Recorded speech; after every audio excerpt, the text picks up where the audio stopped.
Ang Philippine Navy ay magkakaroon ng live fire testing ng 3 klase ng mga bagong missiles nito sa West Philippine Sea bilang bahagi ng paparating na balikatan exercise. Ito ay ang magkasanib na pagsasanay kasama ang Estados Unidos at iba pang mga kaalyadong bansa upang maipakita ang kanilang pinagsamang kakayahan sa gitna ng umiigting na tensyon sa mga katubigan.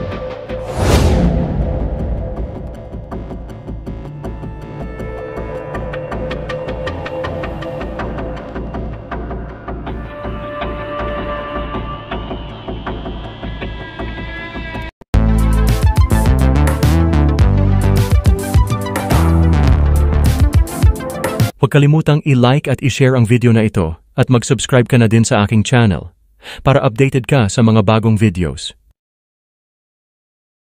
Ayon kay Navy Flag Officer in Command Vice Admiral Jose Maria Ambrosio Espeleta na ang Sea Star Surface-to-Surface Anti-Ship Missile, Spike NLOS, Non-Line-of-Sight Missile, at Mistral Surface-to-Air Missiles ay ang mga gagamitin bilang bahagi ng isang maritime strike component.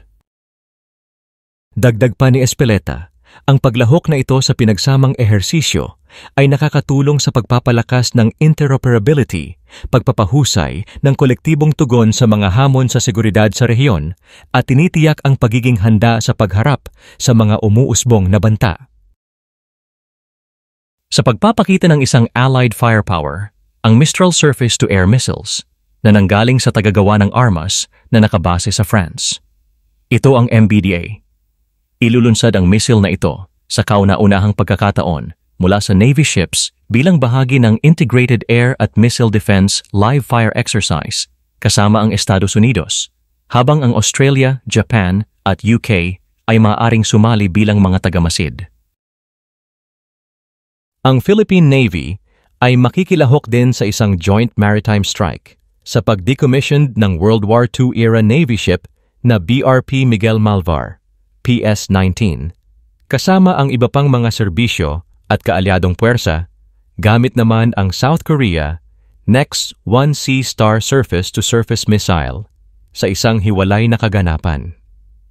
Inaasahan namang maihahatid ng South Korea sa Pilipinas ang isang bagong barko na may parehong pangalan sa lalong madaling panahon. At hindi lamang dito natatapos dahil ang Philippine Navy ay magsasagawa din ng isang live fire ng Israeli-made Rafael Advanced Defense System Spike NLOS missiles sakay ng Acero-class fast attack interdiction craft na gaganapin sa April 21 sa Mariveles, Bataan. Ang iba pang mga pagsasanay para sa balikatan ay hindi pa inihayag. Ngunit sa taong ito ang magiging pinakamalaking drills ng militar sa pagitan ng Pilipinas at Estados Unidos. Magaganap mula sa kalagitnaan ng Abril hanggang sa unang bahagi ng Mayo. Maraming iba pang mga bansa, kabilang ang Australia at Japan, ang nakibahagi rin sa mga pagsasanay sa militar sa mga nakaraang taon bilang direktang mga kalahok o tagamasid.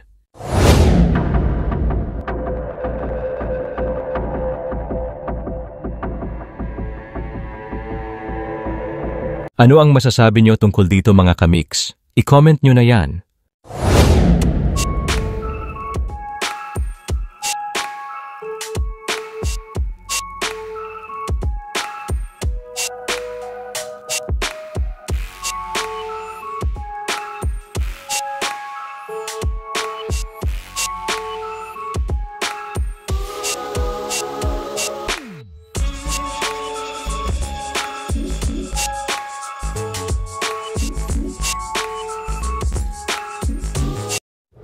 Salamat sa panunood mga kamix.